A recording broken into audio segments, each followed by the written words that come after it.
get this a little bit up further up there. Adam and Eve, the first pathological marriage. Remember last time I talked about the human person, right? So you have the human person, and the human person has, this, choleric, sanguine, melancholic, phlegmatic aspect to it. You've got male and female persons, and you have, in the person, you have the body with the passions, and you have the soul with the intellect and the will, right? You've got all that stuff going on. And here we go. Stuff can go wrong with all this stuff, like the temperaments, 4 different temperaments. People see things completely differently. Men and women see things like completely differently. The passions are all over the place. A person's intellect can, be understanding the wrong things, and despite your best efforts, you're just ignorant. And the will, even though you know the right thing, it's hard for you to do it anyways. So like 1, 2, 3, 4, 5, 6, 7, 8, 9, 10 different variables of like stuff that can go wrong. And that all came because Adam and Eve, right? Adam and Eve were created perfect. And I would venture to say that all these different temperaments would have still been part of God's plan, but they would have been balanced, right? There wouldn't be the imbalances that we have, et cetera, and so on. So it is worth looking at the first pathological marriage, Adam and Eve, and seeing that, especially this right here, these male-female tendencies started to go wrong from the very beginning. You can see how men and women are, and you can see that even in Adam and Eve. Even that very short Genesis account, you can still see it there. It's fascinating, as we will see. But we're also going to see how they failed in their primary roles, their areas of responsibility. And we'll do that first. So you have the husband and the father, and you have the wife and the mother. And they each have primary jobs. So the husband's job is to lead, to provide, and then to protect, right? Those are kind of like the 3 biggest tasks.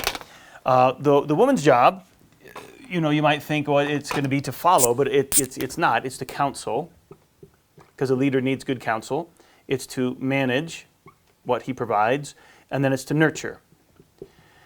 And what we find with this breakdown of tasks is that the husband's job is very much externally focused. He's focused on the outside, like the big bad world out there, and where are we going to go in that world? What's our future? What is distant? If I'm going to get you all to heaven, how are we going to get there? So the husband's goal is distant. It's outside the family. His job is to create a safe space, a garden, so to speak, for the wife. So he creates kind of this bubble in which the family can exist. And so his sphere extends all the way out here, right? And what is he doing? He's leading us, in whatever direction you need to go. He's taking stuff from out here, right? He's killing dinosaurs and bringing the steaks back home, right, and giving it to the wife. And he's protecting from all the threats on the outside, right, et cetera, saber-toothed tigers and so on. So this is from the very beginning. Now the woman, as I said, her job is not to counsel, or her job is not to follow, but to counsel.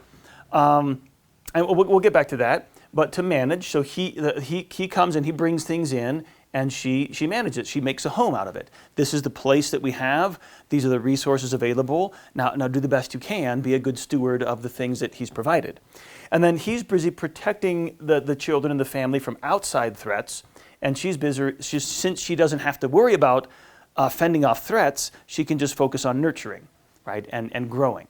And building the children and so on, attending to their intimate needs. So her interests are on the inside.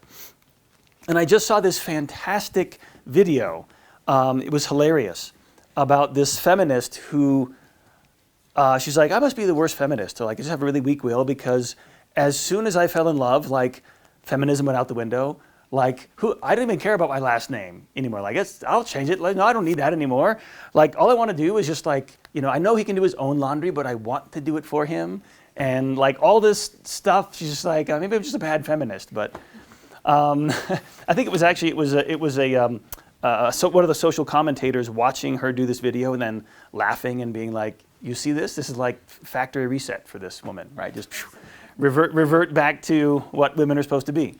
So that's it's just natural, right? It's natural to women to be engaged on that interior level. I want to take care of the family, and I want to take care of my husband, and I'm not too worried about the things out here. And that's corroborated by what's his name, Jordan Peterson, who said that a supposed gender discrimination in the tech jobs, certain industries, tech was like oil, gas, that kind of stuff, construction. He's like, it's not that women are not capable, or that they're not really, they're not interested. They don't care. That doesn't interest me. I don't want to do that stuff. I have no interest in doing it. And so that's just a natural, naturally how women are. So let's go back to leading and counseling.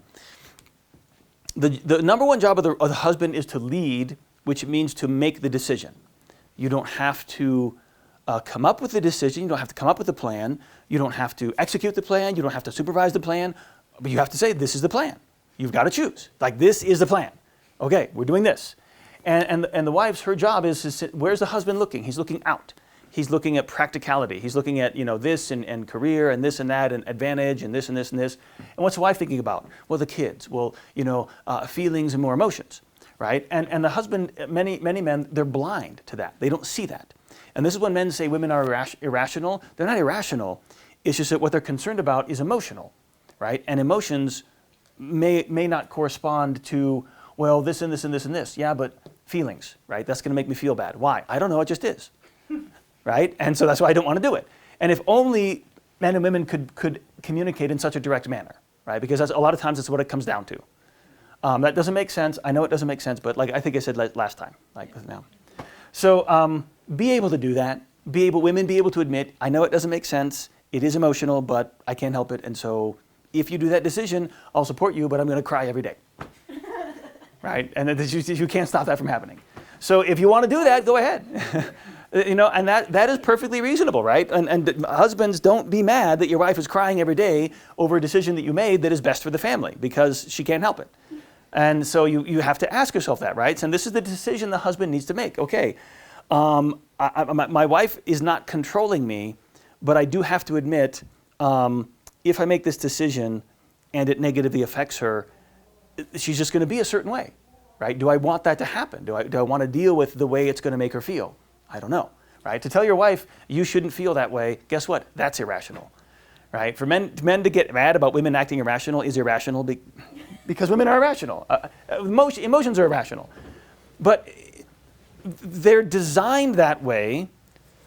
Think about this, right? A little kid, Bill Cosby does this skit where he's like, when I was a kid, I'd come up to my, you get anything. You get an old board from outside, you put a scratch on that board, you bring it up to your mom, you say, look, Mom, I made this for you. And she's like, oh, thank you, sweetie, that's wonderful. You take that same board to your dad, you're like, look, Dad, I made this for you. He's like, what the hell is this? Right? So kids need, when they come up and their knee is scraped, they need both, right? They need mom to say, oh, sweetie, kiss it, you're going to be okay, give it a hug. And they need dad to be like, all right, son, I got to deal with it. Be a man, suck it up. Stop crying, and keep going. Get there again. So they need both. If you cut off one half and say that's not important, you can't do that. You can't say that that's not important. And the woman can't say, oh, my husband is too mean, or his what he wants is he needs to be more sensitive. What you want is just does he listen and does he understand? Right? That's what women are going for. You have to make the critical distinction between listening or hearing and understanding. Like I heard, but I wasn't listening, right? And if I wasn't listening, that means I wasn't understanding. But then on the other hand, you have to make the critical distinction between understanding and agreeing. If you don't agree, that must mean you don't understand. Yes, I do understand, I just don't agree. I'm sorry. So there has to be that give and take. And there's going to be times, women, where he makes a decision you don't like. And you think, this is really bad, I don't like this decision, I don't want him to do this. that's, you got to suck that up, right? And you're like, well, you might throw a fit, and we'll get into this. We'll see what Eve did when Adam made a decision she didn't like. We'll extrapolate. You might throw a fit, you might get mad, you might try to pressure and control your husband, but in the end, what's more important?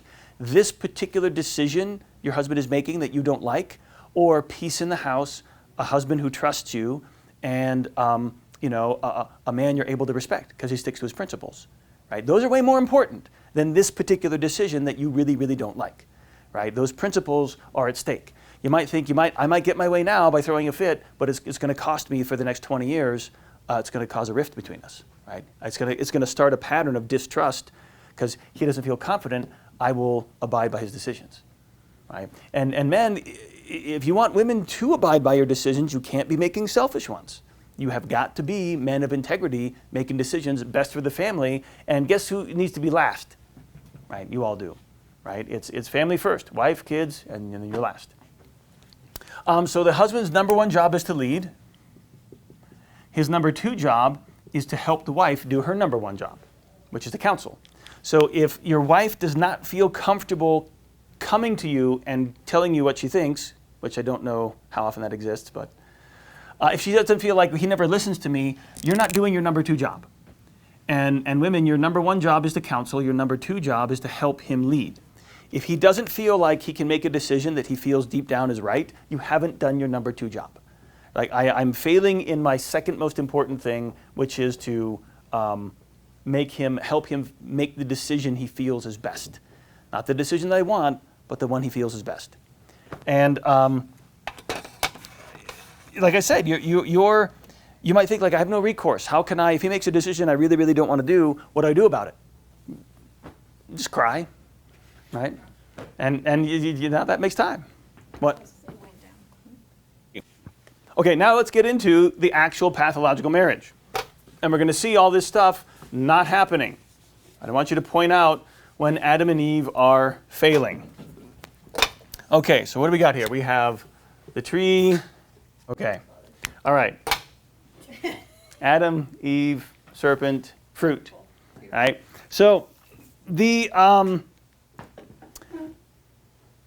Greeks have the kind of Eastern Orthodox, their understanding, and not the Orthodox, but just like early church fathers, the Greek fathers, their understanding of the fruit of tree of knowledge of good and evil is that it was good, and that Adam and Eve were supposed to eat from it, but not yet. When God put them in the garden and said, of all the trees you shall eat, but the fruit on the tree of knowledge of good and evil you shall not eat because you shall die.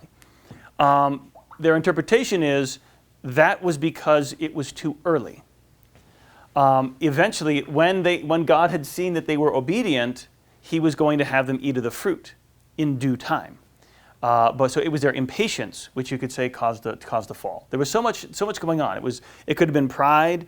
Pride was involved. Gluttony, you could say, was involved.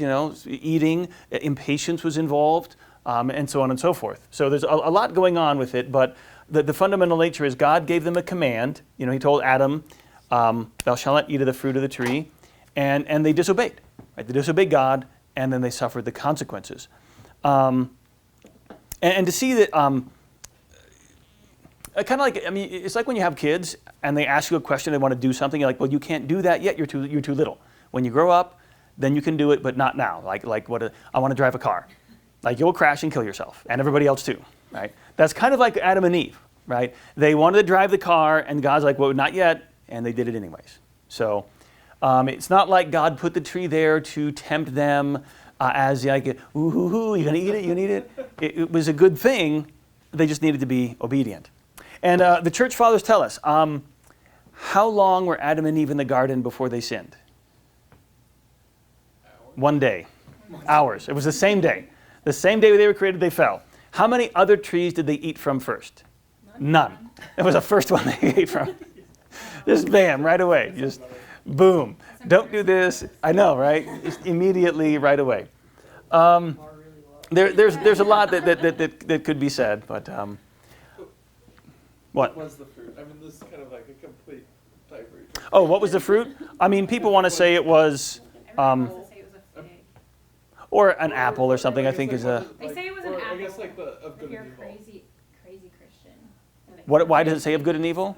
The Oh, would okay. have been that, like they, Right. that they weren't ready for yet. Okay, so what it was, as you says, their eyes were opened, right, and they knew good from evil.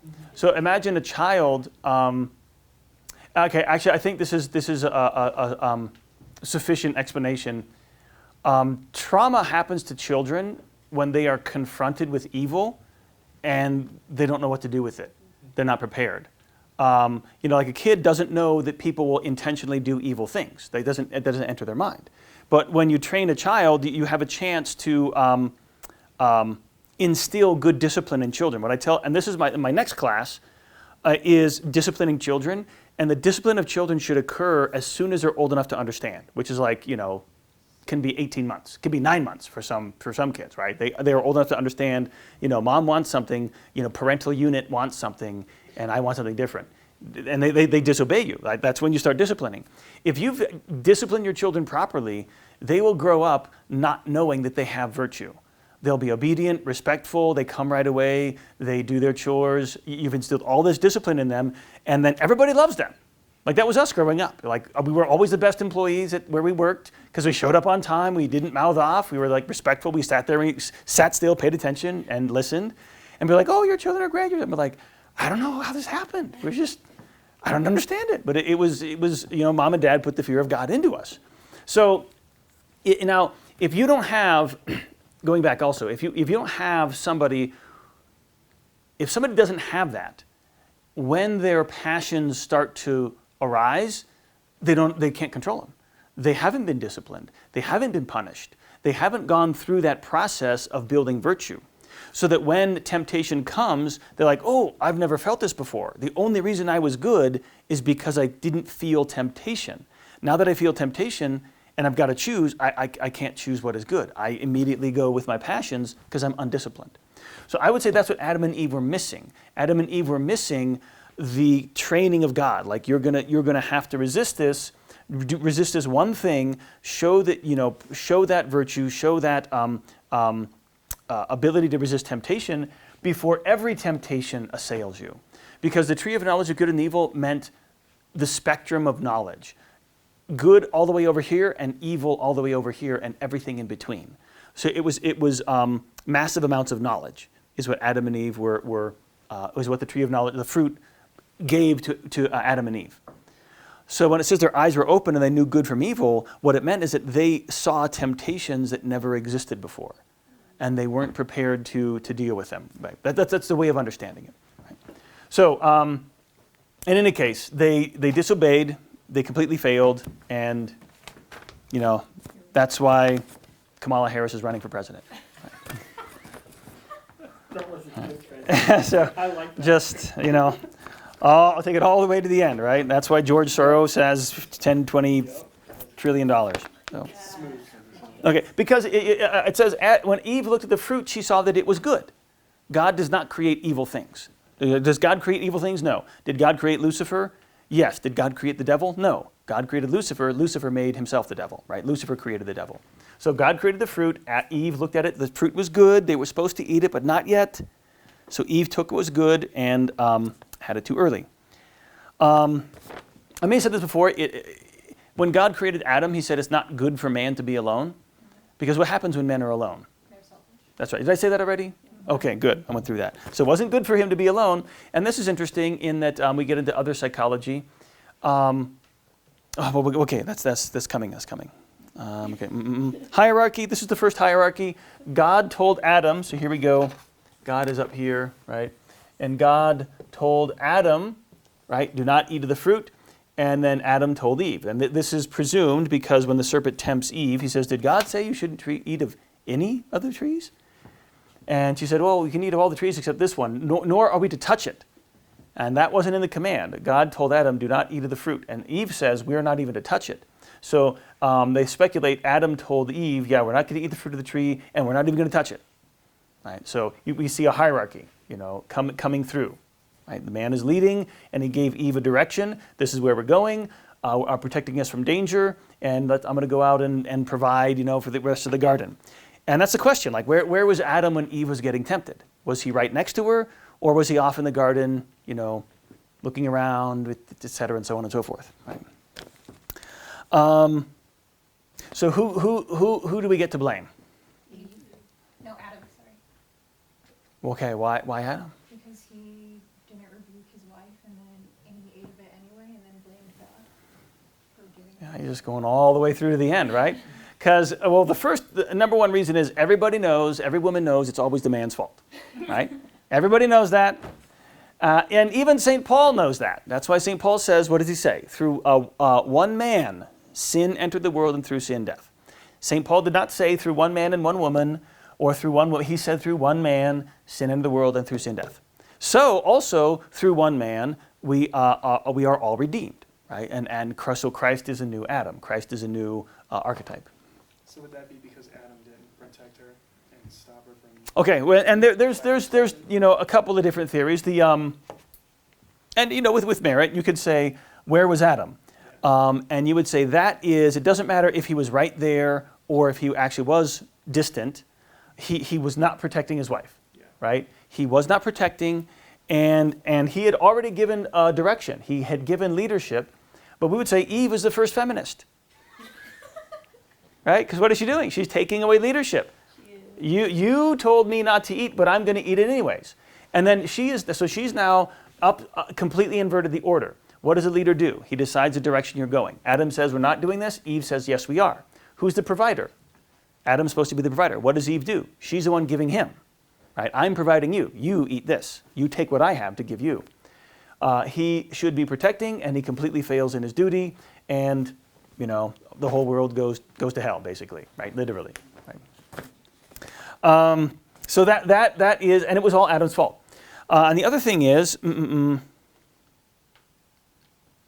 then even after they fell, Adam had a second chance. He failed the first time. He had another chance. Because when God came walking in the afternoon breeze, and Adam and Eve were hiding, and God says, "Adam, where are you?"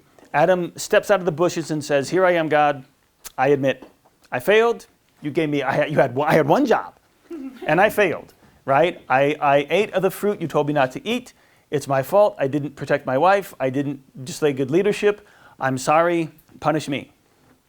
Right? Didn't happen. Right? That's obviously what should have happened. He did not do that. What does he do? He blames God, and he blames his wife. The woman whom you gave me the fruit, and I ate, and then this happened, right? I was perfectly happy there with the animals. We had our thing going on, right? And this woman comes along and ruins my life, right? Way too hard. So how often do we hear that from men, right? Like, I was perfectly happy. This woman comes along and she ruins my life, right? And it's because of a failure of leadership. And even if your wife is the devil, right? Even if you're like you married Satan, guess what? You married Satan. You had a choice. You agreed to it. You got yourself into this mess, right? I think a lot of men, when they, I think a lot of guys, when they do get in the relationship, you have the counsel, right? So a lot of guys finally, for the first time, get told they're doing bad things. Mm. And I think it's a morality check for a lot of guys. Mm-hmm. I mean, it was a morality check for me when I met my wife. I was like, oh, I'm not living a good life, right? Mm. Well, actually, and that's what I said. It's not good for men to be alone. Yeah, it's not. And I know there was a friend of mine in Oklahoma, and he was not a good person. He was a bad person. Drugs, etc. Just really, really terrible. Anyways, he met this woman, and for some reason, she loved him.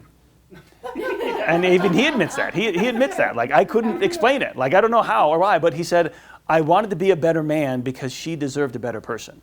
I don't know why she loved me, but she did, and I didn't want her loving a bad person. So he changed himself for her sake. And it's a very, very noble, right? But that is why it's not good for man to be alone. Because if he was just by himself and that hadn't happened, he probably would have been dead from a drug overdose by now. So that woman probably saved his life. And now they have 3 kids. So, they were on birth control for a long time, but they finally got off. And as soon as she got off, boom, they had 3 kids, right away. It's amazing, because a lot of times women will have a lot of trouble after that, but good for them. Okay, let's see. Yeah, and I would say too, no, let's keep going. Oh, here we go. There was like 3 mistakes Adam made. The first mistake was being absent, physically absent or emotionally absent. Something's happening, and he's like, I don't know what to do. I should make a decision. He's afraid to make a decision, right? Which a lot of men are. A lot of men are afraid to step in and make the decision. You're the leader. You should do something, and they don't know what to do, so they hide, right? They hide in their work. They hide outside. They hide at the office. They hide in the shop. They hide in the bottle. Whatever it may be, right? Men they're absent. And and that could have been even beforehand. I mean, a lot of times when you look at trouble in the home, there's an absent father somewhere. He's not being present to his family. And another problem is when men try to treat their wives like another man. And she's like, I don't need that from you. And he's like, well, I do this, and I do this. She's like, but I need you to be present to my emotional needs. Like, I'm not your buddy, and I don't just want a house and a car and all this stuff. I don't just want you to financially provide. I want you to emotionally provide. And men don't know how to do that, and they don't want to know how. Like, I'm not interested in that, I don't care, and they're distant. And then what do women do, right? Eve gets bored, and she starts dialoguing with the devil, right? And now you've just invited the devil into your house. That wasn't it. So that happens, Escalated quickly. right? So women get bored, like, okay, I'm going to go start doing stuff, right? Like, look at the feminist movement, right? So when men abdicate responsibility, boom, That is what she did, though. Kind of. took charge. Oh yeah, so here we go. So Adam's first mistake was being emotionally distant, or whatever. He's not leading. He's abandoning his responsibilities. And Eve's, of course, first problem is entertaining temptation. Did God say you will not eat of any trees of the garden? What should she have said?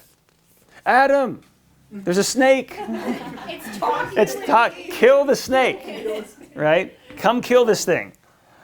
She started talking. Could other animals talk? Was this like not a surprise? It's okay. This is the devil, right? The ancient serpent. I don't know. Maybe it was a real snake. Maybe it was just the devil in a. Obviously, it was some kind of intelligence there, right? So Eve, her first problem is dialoguing with the devil, is not resisting temptation from the outset, and then so she makes 2 mistakes back to back. Adam's gone. That's his mistake. Eve entertains temptation. That's her mistake, and then she consents to it. She takes the fruit. She eats, and then she gives to Adam. And now he had chance number 2. What should he have done? Said no. She said, "I want you to eat the fruit." He says, "No." What are you thinking, right? So Adam should have said no, but he didn't. Now, what did Eve want him to say? She wanted him to say no. Eve wanted Adam to say no. So on the inside, she's like, I can't believe what I've done. Please say no. Please stand up and be the man that I know you are and you can be. And he didn't do it. He failed. And we don't know how many times he did say no. Adam could have said no a bunch of times. And then Eve begged and whined and pleaded and cried and threw a fit. And maybe she seduced him. Who knows, right? But he gave in. He caved in. And as soon as he caved in, she lost respect for him, right? Remember that? A love and respect. And if a man is weak, morally weak, a woman loses respect for him, and then she loses confidence. And insecurity enters into the relationship. Because she's like, extrapolate this out. I was able to pressure him into making a decision he didn't want to make. I was able to seduce him into something. And now, especially if a man falls to seduction, the woman only feels as secure as she feels pretty. Because she knows he's prone. He can be seduced. I've done it. So if she sees another woman she thinks is more beautiful than her, she's going to hate that woman. She's going to feel insecure. You make one wrong look. She's like, why were you looking at that woman? What are you talking about? Right? That's what happens. She's insecure because you gave in to her and you shouldn't have. And pick anything, right? He's a weak man. But if he had stood firm, her respect for him would have skyrocketed and her love and admiration would have corresponded. Right? When a woman knows that you can't get that man to do anything. Like if he is convinced this is the right thing to do, forget it. It's a brick wall. Like he is principled like you would not believe. And even if and she's going to have to experience that. Well, doesn't have to, but she can experience that even when she tries when women. Sorry, there's too many thoughts at once trying to get out. Men and women are both immature. we should grow up and put aside childish ways, St. Paul says, but we don't. And so when sin comes out, when immaturity comes out, it comes out differently in men and women. Men get selfish and immature, and that's why, they always think bathroom humor is funny, and all this kind of stuff. It's like, oh my goodness, can you please grow up? And they're like, ha, ha, ha, ha, ha, ha. Like, it's immaturity. But women, their immaturity is they don't know what they want, right? They'll throw a fit like a child. Like, I want this. You give it to them. No, I want this. You give it to them. Like, I want this. And they're not happy. And what women do, women actually, this is why Adam called the woman Eve. And women want men to know what they are. There's a natural desire for women to be able to look at a man and say, I have a problem. What is it? You need to figure it out because I can't. And so when women come to a man and they say, I want you to do this, or they're pressuring their husband to make a decision, and he gives her what she wants. No, I take it back. He gives her what she asks for. She's angry at him. Why? Because she doesn't actually know what she wants. She's just saying this, but she wants him to figure it out. Well, I gave you what you asked for. Well, that didn't make me happy. Well, do you want me to just guess what's going to make you happy? Yes. You're the man, and if you loved me, and if you were paying attention, and if you were really, really cared about me, you would know that actually that's not what's going to make you happy. This is going to make you happy. I'll do this instead, and you'll be happy. And she wants him to do all that and be right. If he makes his best guess and he's wrong, nope, sorry, I'm still mad at you. And that's going to happen. There's a concrete example of this was this woman that went into a hairdresser, and she kept asking for this certain color hair, and the hairdresser was like, it's not going to look good on you. And they were arguing, and he says, look, I'm gonna do your hair, and then if you don't like it, I'll dye it back. And she finally agreed to it. So he does her hair, and she's like, I don't know why I agree. She's like all complaining while he's doing her hair. And then once it's finished and she sees it, she's like, oh my gosh, it looks so good. Oh, my hair, oh I'm gonna cry. And the hairdresser's like, I love my job. Right? He was happy, but he knew, right? And that's classic interaction between men and women, is women want men to know and figure it out and tell them, okay, this is what you need, and they want it to be the right thing. There was a mechanic who learned you cannot stop, he would not stop for women who were broken down on the side of the road. Because he would stop and ask them, what was your car, what's the problem? I'm a mechanic. And it didn't matter what the problem was, the woman wanted him to fix it right there. So he's like, oh yeah, you ground up your transmission. Like it's gone. You see that oil, like all that transmission fluid, like it's toast. The car is toast. She's like, so you mean you can't fix it? No, nobody can fix this. Well, then why'd you stop? Right? If you couldn't fix it, why did you stop? Now, okay, I'm not saying every woman is like this, right? But that's the direction women go, right? Original sin affects women in that direction of being irrationally upset, et cetera, and so on. Just like original sin affects men in the direction of being brutish, et cetera, and so on. What was the punishment for Adam and Eve's sin? Painful labor, right? For the woman, bringing forth children, that kind of labor in pain and sorrow, not just at the moment, but that, and it says your desire will be for your husband and he will lord it over you. Women are they're concerned, right? They're always concerned about, so many women come in, I talked about my husband, I gossiped about my husband to my friends, I gossiped about this, I was talking about my husband's faults to my friends. I have never heard a man say, I gossiped about my wife to my other friends. I have never, ever heard that in confession, because I don't think any man ever does that. Like, they might say something, but they don't sit there and gossip. So women, your desire will be for your husband. They're just women, that's their thing. Their desire is for men, and that's their interest. But for men, it's work. And that's why their punishment is painful labor. The sky will be as iron and the earth will be as brass.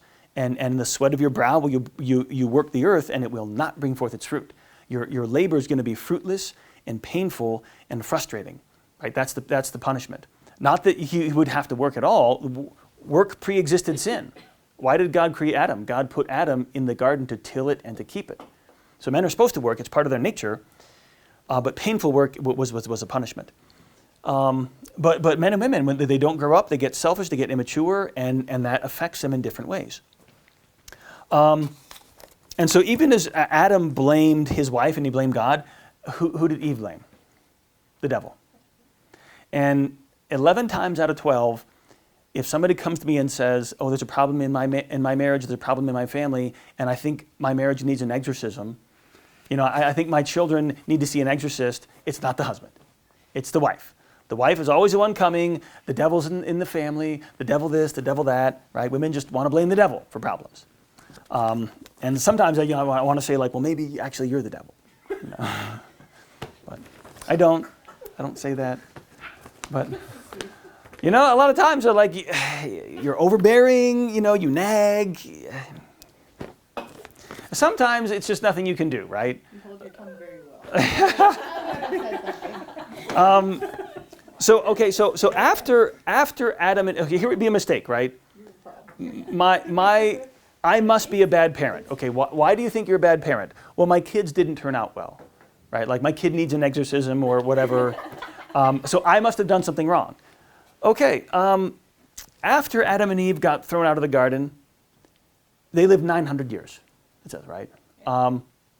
And tradition says they never sinned again. They never committed another sin. And Adam wept for 900 years over that one sin. Because imagine seeing the beautiful world before the fall. Imagine and seeing, having seen another human being radiant with light and grace and power, and then seeing the result. Even the most beautiful world, like without grace, it was like this world is dead, this world is wilted, this is nothing compared to what it was before. And Adam and Eve were the only ones who had seen that. And especially when Cain rose up and killed his brother Abel, what do you think Eve was thinking? That's my fault. Right? If I hadn't eaten the fruit, if I hadn't disobeyed God and disobeyed my husband, my son would still be alive. Right? That's my fault. And so a tremendous amount of pain. But that's the thing. Even though Adam and Eve were contrite, they never sinned again, you had two of the best parents there could ever be, one of their children still went astray. So just the fact that your children turned out bad is not mean you did something wrong or you were a bad parent. Because, if that were the case, Adam and Eve, it would have been God's fault because he was their parent, essentially, right? So children have free will too. We'll get into this next class, but really you have to think of yourselves with your children. The both of you are like gardeners, and in this garden, God's going to plant different seeds. And you don't know what they are. And different seeds, different plants need a different kind of attention. This one needs more water, this one needs less, more sun, less sun, this one needs a trellis, this one needs lots of space. Children are like that. If you were to treat every single child the same way, it's not going to work. So you got to look at your kids and say, okay, what kind of weird plant did I get this time? Right? How is this thing going to grow all crazy? But that is next class. Adam hid, women blame the devil. Okay, we have like 10 minutes or so. Let's look at a good marriage, which is going to be the Holy Family, right? So St. Joseph, he was the leader of the Holy Family, even though he was the least qualified. So the three members of the Holy Family, you have the Blessed Virgin, God, and then some dude. Right? Not to be disrespectful to St. Joseph, but he's like, I'm outclassed, right? I'm like the person least qualified to be the leader, and I am the leader. So that's a lot of pressure, right? And women don't realize that sometimes men feel a lot of pressure being the leader. But St. Joseph did. He was a man of few words, right? He wasn't, St. Joseph just never says anything in Scripture, but he never complained, right? He's a man of few words. He's not immature. He's not always running his mouth. So there's an aspect of gravity, of gravitas rather, seriousness, self-control, a wise man of few words. He did what God asked. He was of a mind to quietly divorce the Blessed Virgin, but he listened to God instead. And that's a whole other thing we can talk about there. He wasn't curious. He didn't go and interrogate the Blessed Virgin, like when he heard that she was pregnant. And scriptures opine, or the doctors rather, the traditions holds that St. Joseph suspected Mary was the mother of the Savior. He wasn't suspecting her of wrongdoing, but like, oh shoot, like that's the fulfillment, that's the Messiah. I'm not qualified. So it was an act of humility. So that's one interpretation. But he didn't go to the Blessed Virgin and ask. He didn't say what happened, what's going on. So he wasn't curious. He was kind, as I said, divorcing quietly. He was humble, realizing he wasn't worthy of it.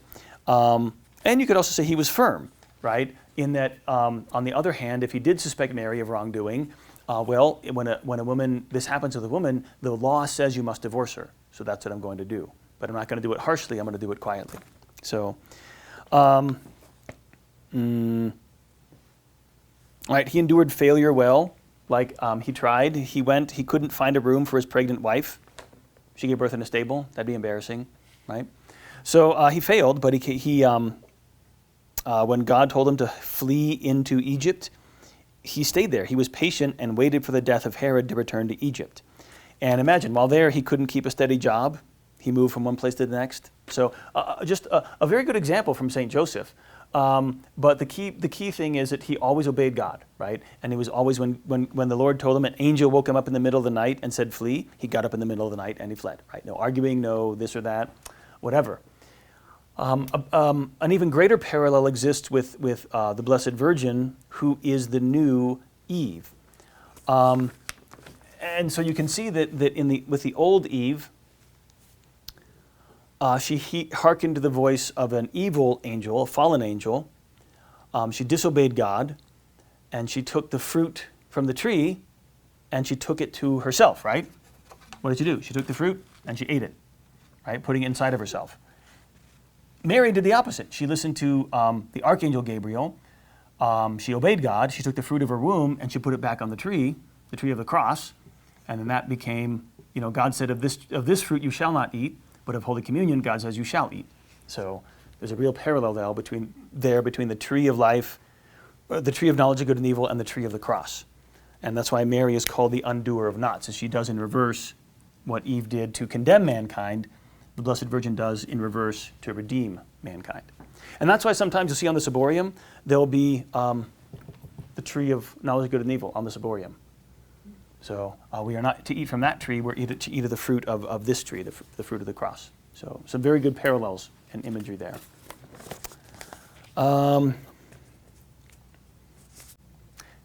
That's all I have. Let's say a prayer.